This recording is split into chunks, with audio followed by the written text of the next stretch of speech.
Salut, c'est Trado, je suis content de vous retrouver pour cette nouvelle vidéo dédiée aux investisseurs de long terme. Alors un format un petit peu particulier qui fait l'objet d'une réaction par rapport à un échange que j'ai eu très amical, très courtois sur les réseaux sociaux où j'expliquais que en substance les indices sont là pour inscrire des records, ce n'est qu'une question de temps avant qu'ils ne les inscrivent, en tout cas. C'est ma conviction, c'est la règle plutôt que l'exception, et qu'à partir de là, il fallait garder la foi et simplement agir en connaissance de cause, à savoir que ce n'est qu'une question de temps avant que cela aille mieux, et s'adapter autant que possible. Et qu'encore une fois, si on n'inscrit pas de nouveaux records, c'est que sans doute les problèmes que vous aurez seront beaucoup plus graves que la gestion de votre PEA. Suite à cette remarque, j'ai eu des réponses, dans le meilleur des cas incrédules, dans le pire des cas, de défiance, mais encore une fois avec énormément de courtoisie, donc je suis vraiment très content d'y répondre dans cette vidéo, mais je vais essayer de mieux expliquer ici le fond de ma pensée. Alors tout ça n'est pas un conseil, tout ça est un partage de ma méthode, c'est donné à titre purement pédagogique, je ne suis pas dans le secret des dieux, je suis encore un éternel débutant, tout comme vous, j'apprends tout le temps, mais c'est ma conviction après des décennies d'investissement. Et j'aimerais partager avec vous le fond de ma pensée. On va voir maintenant d'où vient cette lubie que j'ai d'accumuler progressivement. Alors, comment réagir lorsque l'on assiste à un effondrement des marchés? Alors, je vais prendre le Nasdaq parce que le Nasdaq est souvent pris en référence. Pourquoi? Parce qu'il a mis énormément de temps avant de se remettre de ses émotions. En tout cas, il a mis énormément de temps avant de se remettre de la baisse apocalyptique qu'on a connue dans le pire des cas avec la bulle Internet. Vous voyez cette action, le Nasdaq a perdu 83% au pire en l'espace de 3 ans, et il a mis, vous savez compter, le pic a été fait environ en 2001 et on est passé au-dessus en 2017, donc 16 ans de galère émotionnelle pour ceux qui avaient eu la malchance d'investir, je dis n'importe quoi, tout en 2001 et rien d'autre, donc 17 ans avant de revenir sur leur point de départ. Bon, derrière, on a effectivement connu des records, c'est rien que de le dire, puisque à partir du moment où on est revenu sur les précédents niveaux, on a pris jusqu'à 245%. Okay, donc, on prend souvent cet exemple pour parler de la difficulté qu'il y a de revenir sur les précédents records. On pourrait prendre un autre exemple qui est également très intéressant, et celui-là est tout juste en situation de trouver une issue favorable. C'est le Nikkei qui a été un grand performeur du siècle dernier, et comme vous pouvez le voir, on est toujours en dessous du pic qu'on a connu en 1988. Donc on aurait pu prendre ce cas extrême d'un grand indice qui n'est toujours pas revenu sur les précédents sommets. On a perdu 82% et on en est par rapport au plus bas à 260%, mais ça se négocie toujours 34% en dessous des précédents records. Alors, pour être complet et avant de rentrer dans les détails, le CAC 40 est souvent utilisé à tort pour montrer que on peut avoir une situation très lancinante sans revenir sur les plus hauts. Effectivement, si on regarde le CAC 40 normal, on a attendu entre 2001. En 2001, on a perdu 65%. On est tout juste revenu l'année dernière sur les précédents sommets et ça aurait pris entre les 2000 et 2022, 22 ans, plus de 20 ans. Mais encore une fois, il faut savoir que le CAC 40 a ceci de particulier qui n'intègre pas les dividendes. Or, quand on investit pour le long terme, en particulier avec des trackers ETF, ce que j'ai fait, il y a des dividendes qui viennent enrichir soit la valeur de vos actions, soit le potentiel d'investissement progressif. Donc en fait, si on veut que le CAC 40 soit calculé comme les autres indices majeurs sont calculés, il faut prendre le CAC 40 GR, donc avec dividendes réinvestis. Là, vous voyez, c'est pas du tout la même chanson, puisque le pic de 2001, il est en 2020, mais vous voyez, on est bien au-dessus, et il est vrai qu'on a mis du temps à revenir sur les précédents plus hauts, mais on l'a fait une première fois en 2007. Bon, ça s'est pas très bien passé, mais par contre la dernière fois c'était on va dire 13-14 ans après, et depuis on a pris par rapport à ces sommets précédemment évoqués, ça a doublé, 110%. Voilà, les choses étant dites, maintenant on va revenir au cœur du sujet et de la réaction à avoir, à mon sens, en tout cas la réaction que j'ai face à la baisse massive des indices boursiers. Alors on va commencer avec, pour le Nasdaq, la première stratégie qui simplement consistera à faire le dos rond, à savoir une fois que l'on voit que les cours décrochent, et bien tout simplement on ne fait plus rien et on espère le meilleur sur le long terme en exprimant le souhait que ce n'est qu'une question de temps avant que l'on revienne vers les plus hauts. Donc effectivement c'est une solution en fait de fait hein, qui intéresse beaucoup et qui correspond à beaucoup de comportements. Donc effectivement le monsieur ou la dame qui jouerait de malchance en ayant acheté tout en 2001 par exemple, on va dire 100 et qui attendrait que l'on revienne sagement sur ces niveaux, eh bien aura attendu entre 2000 et 2000, je fais ça à la hache, hein, c'est l'idée qu'il faut comprendre, 2017, donc beaucoup d'années avant de revenir et pouvoir bénéficier de ce qui se passe la suite. Le problème encore une fois c'est que pendant toutes ces années eh bien le monsieur aura sans doute perdu ou la dame beaucoup de son appétence pour la bourse et on peut franchement faire mieux. Donc la première solution c'est de rien faire. Donc clairement par rapport à ce qui se passe actuellement, eh bien en imaginant que le monsieur ait le timing parfait et qu'il ait vraiment fait les choses au pire, il rentre sans ici et il attend voilà peut-être 10 ans, 15 ans ou 2 ans, on n'en sait rien avant de revenir sur les précédents sommets. Je rappelle quand même au passage que ça peut être très très rapide. Là sur la précédente crise, la crise majeure que l'on a connue pour le Covid, en l'espace de 2 mois, hein, enfin je fais ça à la hache encore une fois, je ne rappelle plus exactement, 2-3 mois on était revenu sur les précédents records, hein, puisque les plus hauts étaient faits en février 2020 et on était revenu, non c'était 4 mois, on était revenu. Donc ça peut aller très très vite. Donc c'est la première solution. La deuxième solution, c'est la solution qui est connue sous le terme de DCA, Dollar Cost Average ou Dollar Cost Averaging. L'idée, ça a fait ses preuves, hein, il ne s'agit vraiment pas de décrier cette méthode qui est excellente et qui présente quand même l'avantage ultime de la simplicité. L'idée c'est de ne absolument rien changer à la méthode d'investissement, que l'on soit haussier ou baissier, on va investir tous les mois la même somme ou toutes les semaines. Ok, ou toutes les 2 semaines ou tous les trimestres, qu'importe, c'est pas la question. Le problème, non, c'est pas un problème. Le fait est que à intervalles réguliers, par exemple le 1er janvier, et puis après le 1er février, on achète la même somme, on investit la même somme, par exemple 100 dollars, 100 euros, ce que vous voulez. Donc l'idée, c'est que si on prend cet exemple-là, eh bien la dernière fois qu'on aurait investi, c'était le 1er janvier, c'était à peu près février, c'était là. Ok, on aurait continué à investir le mois d'après, le 1er mars, ça donne à peu près ici.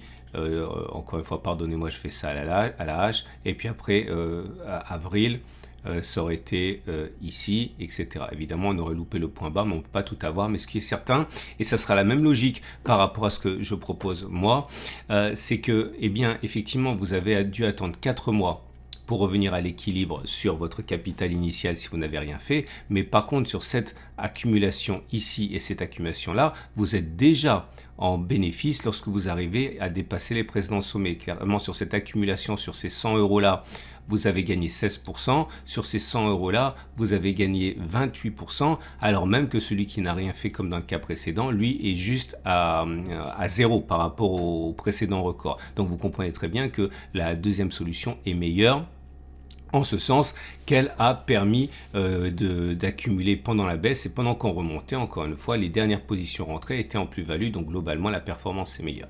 Alors maintenant je vais vous parler de ma façon de faire, qui est la méthode d'accumulation rationnelle, qui combine finalement cette idée qu'il faut continuer d'investir progressivement tous les mois avec sa capacité d'épargne qui peut être de 50 euros, de 100 euros, de 200 euros, de 1000 euros, qu'importe, mais sur des zones choisies qui sont les zones de support, on va dire, historiques qui ont fonctionné. Clairement, je l'ai proposé pendant qu'on baissait en 2020, je vais répéter globalement ici. L'idée, c'est que vous avez des zones de support. Ces zones de support, on part du principe qu'elles vont tenir, bien tout en sachant qu'elles ne tiennent pas forcément. Cette zone ici était une zone d'accumulation rationnelle, donc on pouvait investir un peu mieux, de manière un petit peu plus optimale que lorsque l'on a investi simplement de manière arbitraire en début de mois. Alors attention, il faut être honnête, des zones d'accumulation rationnelle, il y en a plein. Enfin, moi j'en ai toujours. Il y avait cette zone ici, ok, vous voyez bien qu'elle a été cassée. Il y avait cette zone ici, et vous voyez qu'elle a été cassée aussi. Ok, donc clairement par rapport à la situation précédente, j'avais quand même investi ici. Cette position s'est avérée perdante avant d'être finalement gagnante. Ici, etc. Mais l'avantage, c'est que généralement, vous n'investissez pas de manière arbitraire tous les mois ou toutes les semaines, ou alors dans des zones blanches ici, comme ça, hein, qui ont tout pour être cassées, mais de manière logique, en ce sens que ce sont des zones qui auraient pu provoquer un rebond. J'avais prévu d'investir également ici. Ne me demandez pas pourquoi, ça remonte à trop loin, mais c'était une zone d'accumulation rationnelle. Ça, c'en est pas une, j'enlève parce que c'est simplement des petits dessins. Et l'avantage également de cette méthode, c'est que vous ne loupez pas la première impulsion, parce que très souvent, lorsqu'il y a un rebond technique, c'est extrêmement violent. Regardez, en une semaine pour le Nasdaq, entre les plus bas et les plus hauts de la clôture de la semaine, on avait pris 12%. 12% dont on pouvait bénéficier d'une certaine manière avec la zone d'accumulation rationnelle, mais dont on ne profitait pas si on investissait simplement à intervalles réguliers, puisque vous voyez que la bougie intervenait après une progression de 12%. Et c'est très souvent le cas, hein. J'ai repéré pour vous des bougies comme ça qui sont assez intéressantes, puisque, regardez, ça c'est une autre zone d'accumulation rationnelle, hein, ok, précédent support qui avait tenu, il n'y avait aucune raison de penser qu'il ne tiendrait pas, même si encore une fois, tout ne tient pas. Mais sur cette bougie-là, entre les plus bas et le moment où éventuellement on décide de rentrer, en imaginant que vous aviez décidé de rentrer le 24 août, comme par hasard, vous avez perdu 14,6% par rapport au plus haut. Alors que si vous avez simplement décidé d'accumuler sur des zones d'accumulation rationnelle, eh bien, soit vous investissiez dès qu'on touchait ce point-là et vous gagnez quand même 8,8% des 14% qui ont été pris. Si, comme moi, vous avez tendance à répartir vos achats tout au long de la zone d'accumulation rationnelle, eh bien, vous pouviez éventuellement faire mieux. Mais vous comprenez bien que le fait de ne pas avoir d'arbitraire et d'acheter simplement sur les zones d'accumulation rationnelle et pas simplement le premier du mois peut présenter un avantage, ok? Parce qu'il est rare, encore une fois, que la fin d'une baisse ne se passe pas sur une zone de support précédente. Ok, encore faut-il savoir les tracer, mais bon, encore une fois, je vous accompagne puisque je vous fais des vidéos toutes les semaines par rapport à ça. Maintenant, il ne faut pas non plus mentir, c'est-à-dire qu'on avait une zone d'accumulation rationnelle ici. Ok, celle-ci a été cassée, on est bien d'accord, c'est-à-dire qu'à titre personnel, j'imagine, mais je m'en souviens plus, j'ai dû investir sans doute dans cette zone à 4144 avant finalement de voir cette zone cassée et d'investir plus avant là. Mais voilà, il n'y a aucune méthode qui fonctionne à 100%. Maintenant, vous voyez, l'idée c'est que si on reprend le Nasdaq et la période mortifère à laquelle on a assisté pour le Nasdaq 100 pendant 17 ans, vous comprenez bien que celui qui avait acheté progressivement sur toutes les zones de support. Alors, je fais encore une fois les choses rapidement. Voilà, vous aviez une zone de support. Là, vous aviez une zone de support. Là, vous aviez une zone de support. Là, vous aviez une zone de support. C'est vraiment très, très mal tracé, hein. Encore une fois, là, vous aviez une zone de support. Ok, donc si à la place d'investir rien du tout ou à la place d'investir tous les mois, vous investissiez sur les zones d'accumulation rationnelle, eh bien sur cette partie-là, lorsqu'on revient à l'équilibre, on était déjà à 100%. Sur cette zone-là, je la prends au milieu, on était déjà à 140%, etc. sur la dernière accumulation rationnelle, alors qu'on était simplement à l'équilibre sur le buy and hold, comme on dit, j'achète et j'oublie, eh bien on était déjà à 500% sur la dernière zone d'accumulation rationnelle. Vous comprenez bien qu'on a fait beaucoup mieux que simplement attendre un retour sur les niveaux de 2001. Ok, donc ça c'est ma façon de faire. Maintenant c'est pour ça encore une fois que vous verrez à la fin de cette vidéo les zones d'accumulation que je vous propose. On est en zone d'accumulation rationnelle d'ailleurs. Alors maintenant, on va parler des autres façons de faire. J'ai beaucoup lu les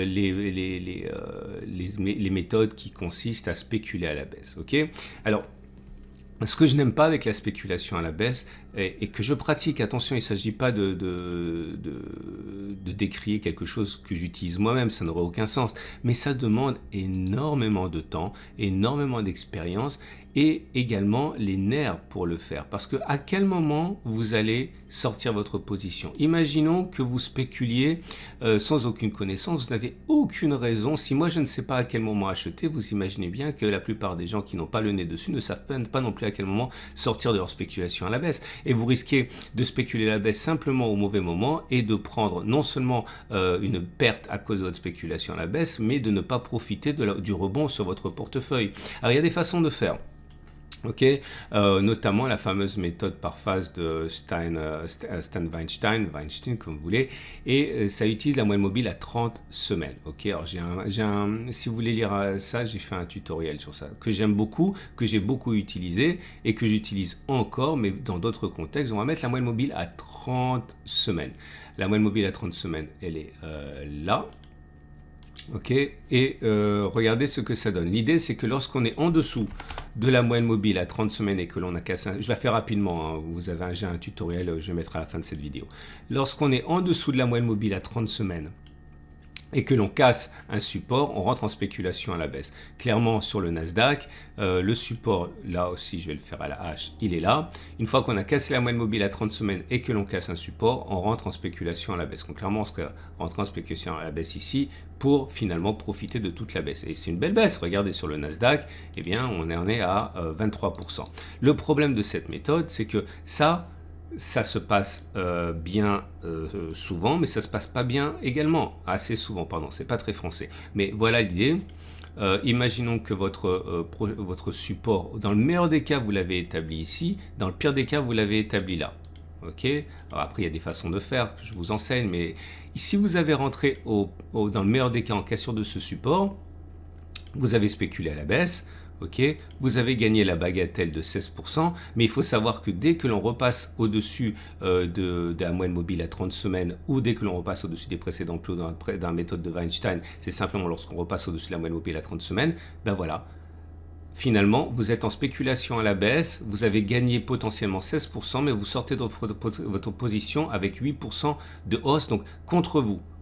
Et si vous avez décidé de rentrer sur ce support qui était plus clair, je me rappelle, qui a été utilisé par beaucoup de Weinsteiniens, pardon pour l'expression, sur la cassure des 7350, c'est encore pire parce que vous avez été vous êtes rentré en clôture de la moyenne mobile à 30 semaines, autrement dit, cassure de support en dessous de la moyenne mobile à 30 semaines, vous êtes rentré là et vous avez perdu, vous avez parfaitement joué le rôle de boussole inversée pour rentrer à plus 26%. Tout ça qui est venu grignoter quelque chose qui aurait pu apaiser votre portefeuille de plus 26% n'est jamais descendu plus bas.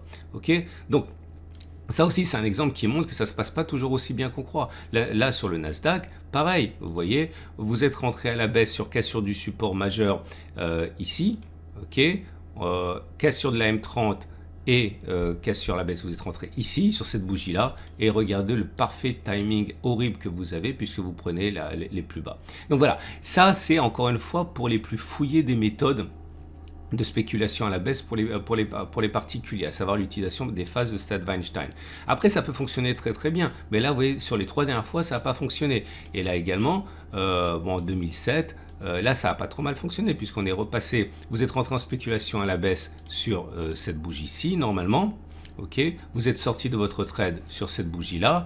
Bref, vous avez profité d'une baisse de 44%, donc un gain pour vous, mais il a été réduit à néant. Une fois qu'on est passé au-dessus de la moyenne mobile à 30 semaines, on n'est plus qu'à 22%. Et toute cette zone de rebond, finalement, a occasionné stress, etc.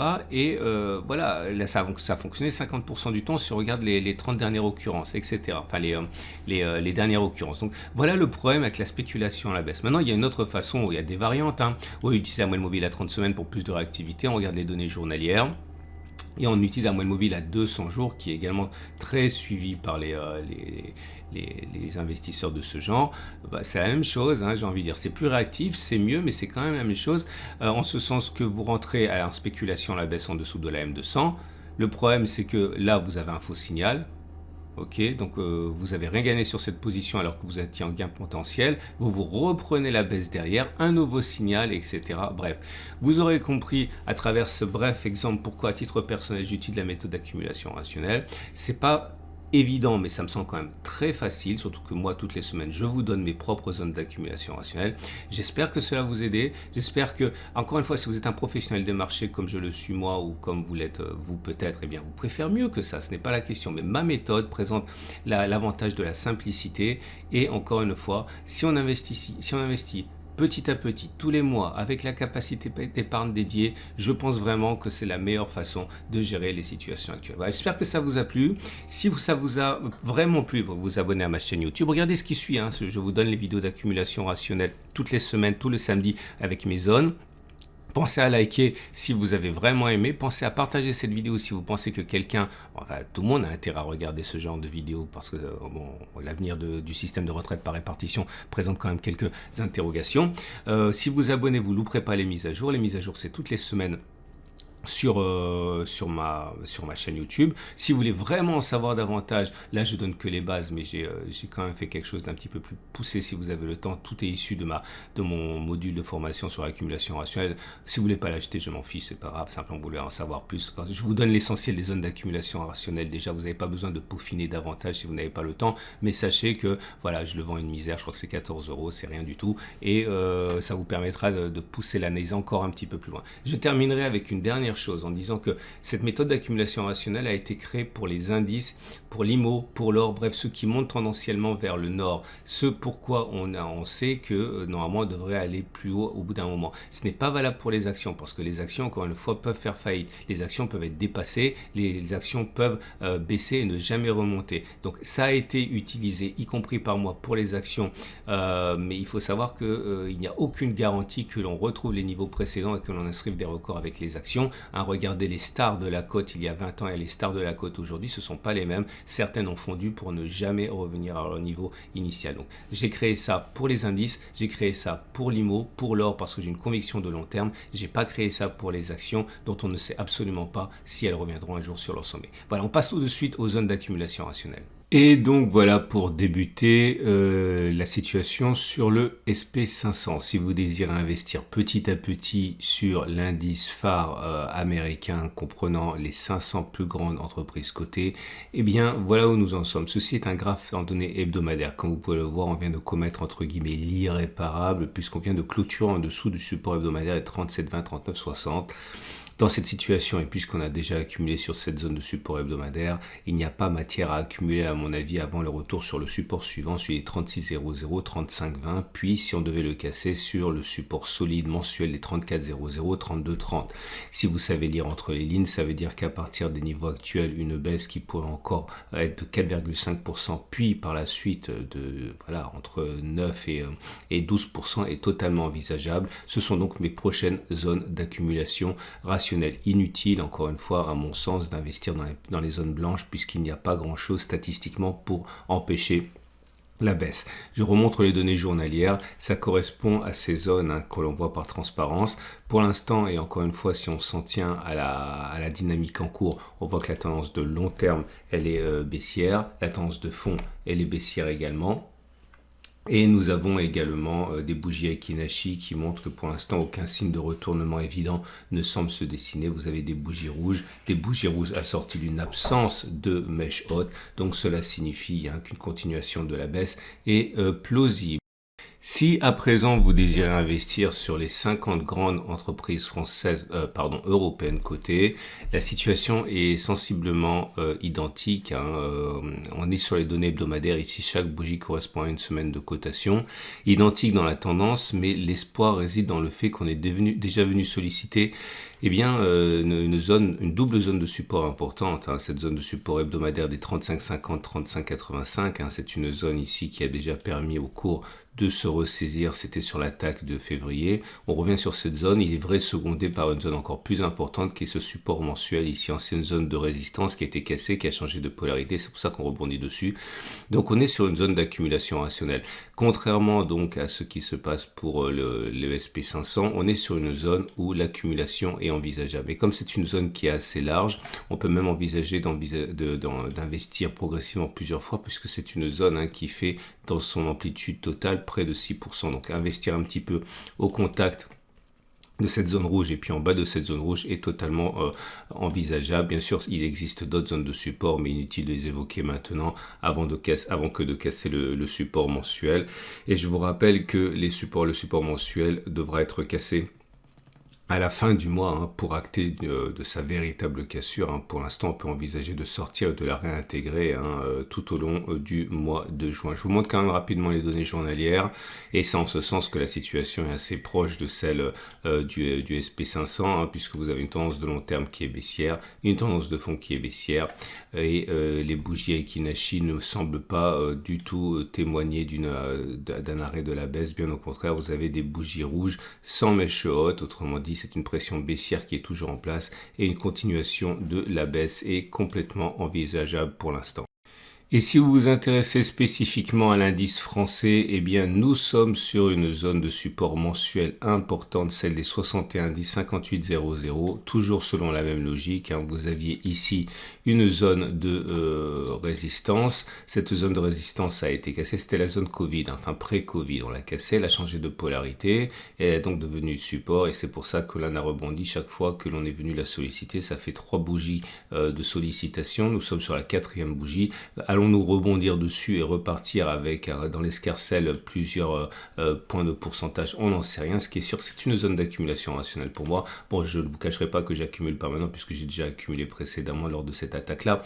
Mais ce qui est évident pour moi, c'est que c'est une zone d'accumulation rationnelle. La prochaine, bon, on le verra si on clôture en dessous à la fin du mois, mais nous avons des zones d'accumulation ici, nous avons des zones d'accumulation là. Inutile à mon avis d'investir entre-temps. Je vous montre simplement pour les plus curieux, la prochaine zone d'accumulation rationnelle serait cette zone ici. Comme elle est très très proche de mon précédent point d'accumulation qui était ici, j'attendrai sans doute encore la prochaine qui est eh bien, cette zone-là.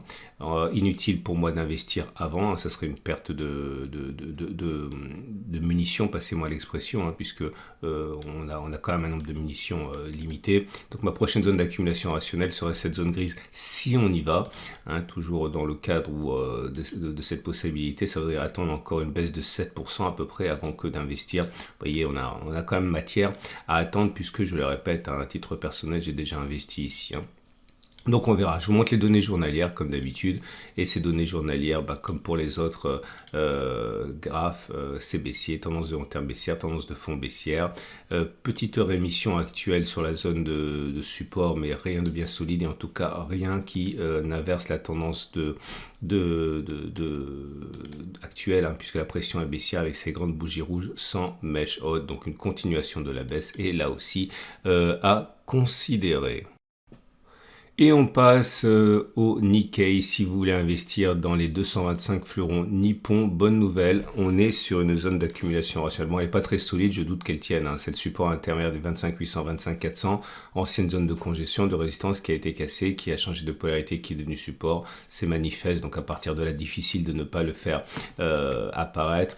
Il a sauvé le Nikkei une fois. À partir de cette zone, la progression a été quand même très significative, puisqu'on a pris en espace de quelques semaines la bagatelle de, regardez, 12%.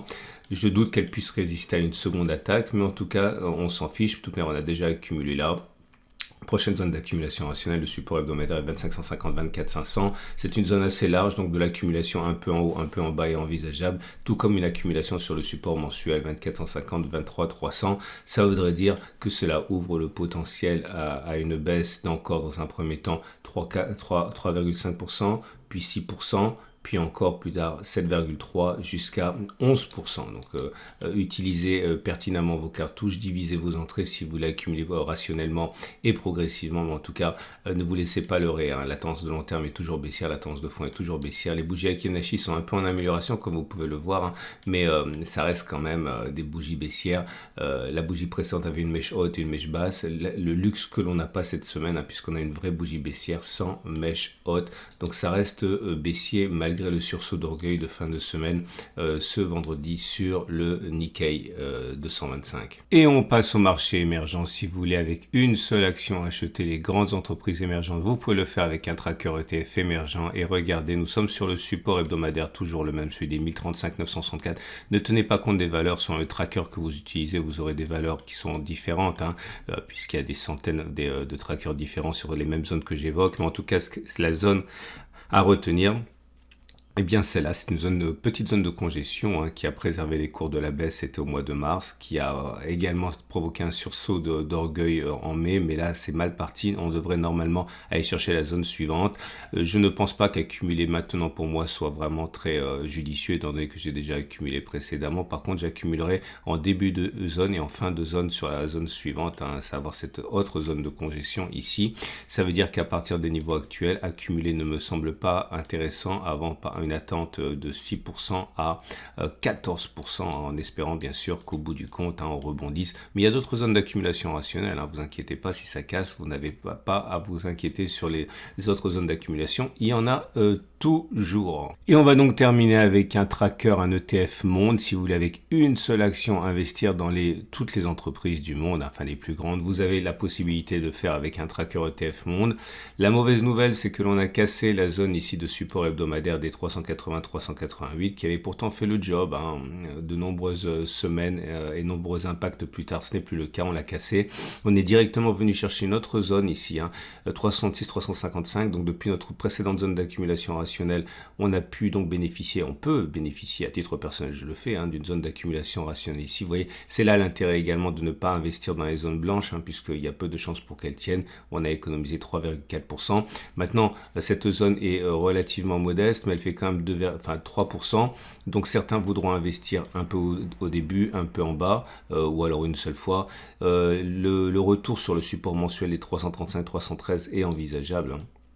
Donc une baisse après cassure de ce support mensuel éventuellement, parce que rien n'est sûr, on est d'accord, une baisse supplémentaire de 6 à 11% est totalement plausible. Alors certains vont se demander pourquoi on n'attend pas tout simplement d'aller chercher ce support mensuel au lieu de gaspiller des cartouches sur les supports précédents, parce qu'on ne sait jamais, à quel moment la baisse va s'arrêter. L'idée ici, c'est de tirer parti de toutes les évolutions possibles, car je vous rappelle, imaginons simplement pour la petite histoire que vous ayez envisager d'investir tout sur cette zone-là et ne pas profiter de cette zone-ci, eh bien, pendant toute la remontée, vous auriez pesté, car vous n'avez pas eu, enfin, imaginons cette zone-là plutôt, parce qu'on a touché cette zone-ci, vous auriez pesté en ayant l'impression d'avoir loupé les soldes. Alors, pour le coup, effectivement, vous auriez raison, mais c'est pas toujours le cas. Quand on remonte dans l'historique du tracker monde, il y a plein de rendez-vous loupés avec votre épargne. Je vous donne par exemple, allez, c'est vraiment donné de manière complètement